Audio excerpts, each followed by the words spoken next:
જાલોદ તાલુકાના વરોડ મુકામે સોમેશ્વર મહાદેવ મંદિરમાં અંદાજિત 5,50,000ની ચોરીની ઘટના, ચોરી કરનાર અજાણ્યા ચોરો પલાયન।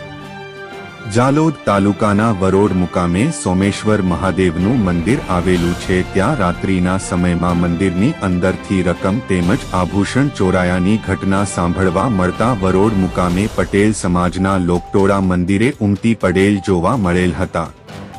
આશરે 7 જાન્યુઆરી 2024ના રોજ સવારે 4:30 વાગે અશ્વિનભાઈ પટેલ મંદિરે દર્શન કરવા આવેલ હતા, ત્યારે મંદિરની બહાર આવેલ મંદિરની અંદર પ્રવેશવાનો મુખ્ય ગેટ બંધ હતો, પરંતુ મંદિરના પ્રાંગણમાં પ્રવેશ કરતા તેમણે જોયું કે મંદિરનો મુખ્ય દરવાજો ખુલ્લો હતો, તેથી તેમને કઈ બનાવ બન્યાની શંકા જતા તેઓ મંદિરની અંદર પ્રવેશ કરતા તેઓએ જોયું કે મંદિરની અંદર શિવાલયની ઉપર ચાંદીથી સજાવેલ હતું, તે ચાંદીનું શિવાલય તેમજ તિજોરી અને પેટી તૂટેલી હાલતમાં જોવા મળેલ હતી, તેમજ મંદિરની અંદર બધો સામાન વેરવિખેર પડેલ જોવા મળેલ હતો, તેથી મંદિરમાં ચોરી થઈ હોવાનું અશ્વિનભાઈને જાણ થતાં તેઓએ વરોડ મુકામે સ્થાનિક લોકોનો આ ઘટના અંગે જાણકારી આપી હતી।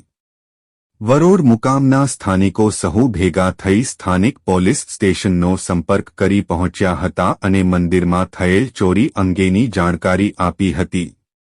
સ્થાનિકોના માનવા મુજબ મંદિરના પ્રાંગણ બહાર આવેલ દરવાજો બંધ હોવાથી રાત્રિના સમયમાં અજાણ્યા ચોર મંદિરનો કોટ કૂદી આવેલ હોય તેવું સ્થાનિકોનું માનવું છે। સ્થાનિકો પાસે જાણવા મળેલ મુજબ 5,50,000 મત્તા ઉપરાંતની મંદિરમાં ચોરી થયેલ છે। પોલીસ દ્વારા અંગે વધુ તપાસ આદરી આગળની કાર્યવાહી હાથ ધરેલ છે।